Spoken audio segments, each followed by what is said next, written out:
If you haven't read the book Where the Crawdads Sing, which has the same name as the movie, it is puzzling to predict what this movie is really about. And I haven't read it, but I'm glad I chose to go and see this movie, because it was a nice experience. At first I thought that after seeing Nop and Bullet Train this movie would feel much weaker, but it's actually a pretty good movie. Please be warned that this review contains spoilers. The main character of this movie is Kaya. She's a girl who grew up in the marshland all by herself. It happened because she had an abusive father who drove away all other family members. In the end, father left too, but Kaya is a very strong girl, and she managed to survive all by herself by bringing clams to a local shop and exchanging them for food.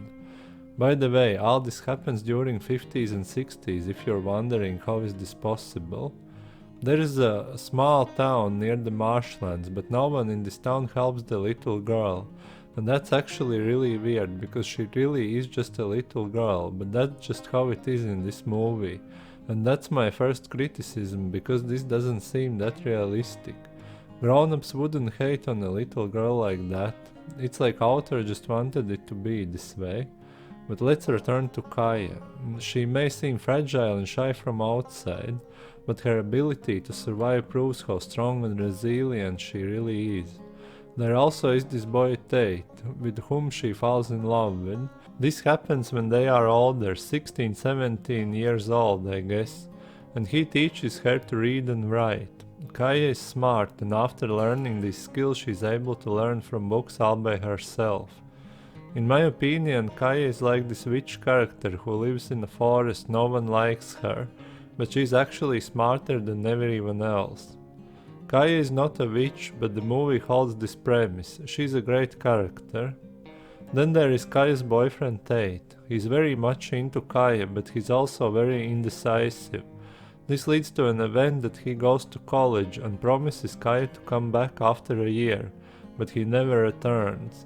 Kaya is left heartbroken. After 5 years he returns to the town and says to Kaya that he couldn't decide between Kaya and all the other world, because if he's with Kaya, it basically means to abandon everything else.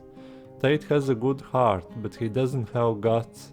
He's actually a pretty boring character and doesn't do much except for teaching Kaya to read and write. Chase is Kaya's next boyfriend and villain of this movie. Kaya meets him while Tate is gone, and it happens after the 1-year wait when she's not waiting for Tate anymore. Chase is not like Tate at all. He's bold and seems to know what he wants.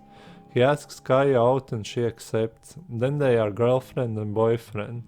At first things go smoothly, but then Kaya starts to suspect that he's not what he seems.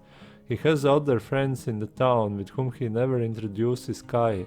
He has this double life where he's the star and the popular guy in the town, and Kaya is his little dirty secret. Kaya doesn't want that and tries to break up with him, but then things really start to go south.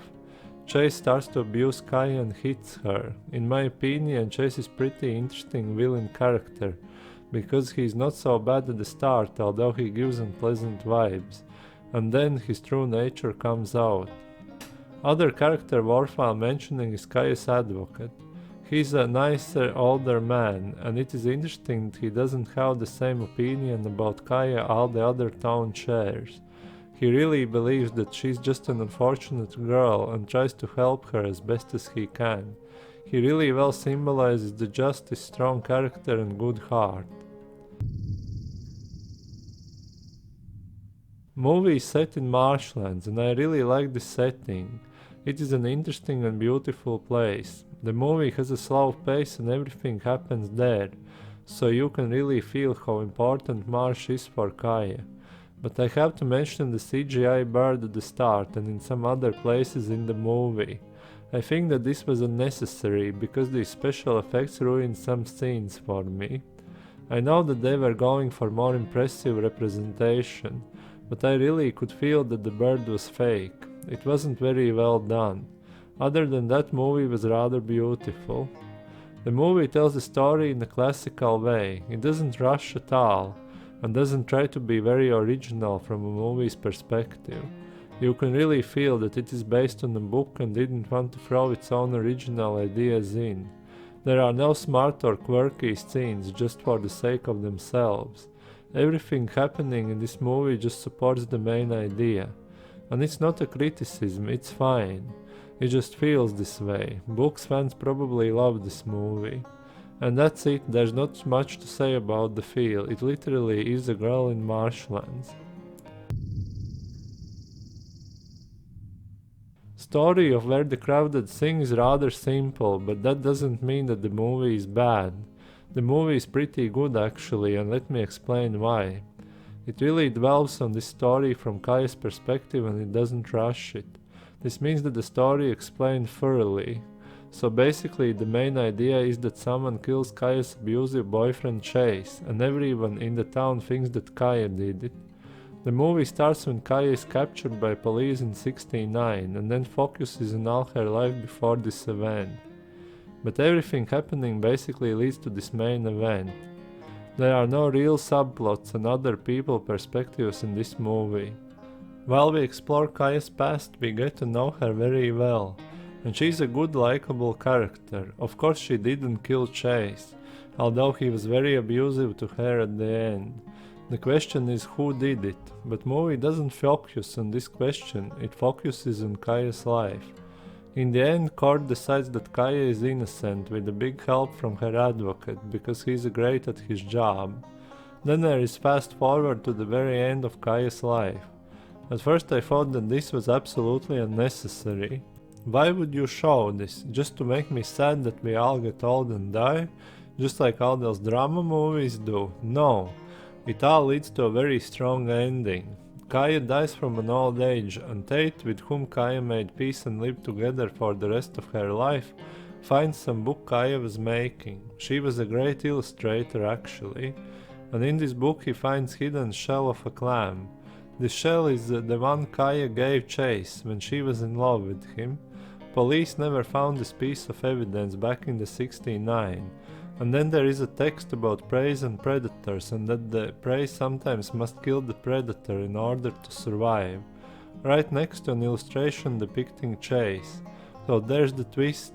Kaya did it. She killed Chase. And it really is a great twist because I'm pretty good at predicting twists in movies. But this movie really fooled me. And it did because it explored the idea thoroughly. It focused on it and delivered. For the whole movie I thought that Tate was the one who killed Chase, but that's not the case. This also shows how strong Kaya is. She really is a Marsh girl in this sense. She may look fragile and shy, but is really tough inside. Kaya knows how to survive in this world. Does this change my opinion about Kaya? No. This murder was justified. Chase really was a villain here. If Kaya didn't do it, she would suffer his abuse for the rest of her life. Going to police wouldn't be an option because she was just a Marsh girl and no one would believe her. No one would be interested to believe her and help her. If they didn't care about a little girl, they for sure wouldn't care for a grown-up woman. So there you have it. This is the story of Where the Crawdads Sing. I really can see that for some people Where the Crawdads Sing could be the best movie ever, but for me it was just a good movie and I can't really explain why. There just wasn't enough excitement for me, I guess. Also I would like to mention that this is a true mystery movie, and there lies a problem. If you know the twist, rewatching probably will not be that good. But here I won over the book lovers. It's best to see it knowing nothing about it, just like I did. But if you got to this place in my video, you already know what's this about. I give this movie 8 out of 10. Thank you for watching.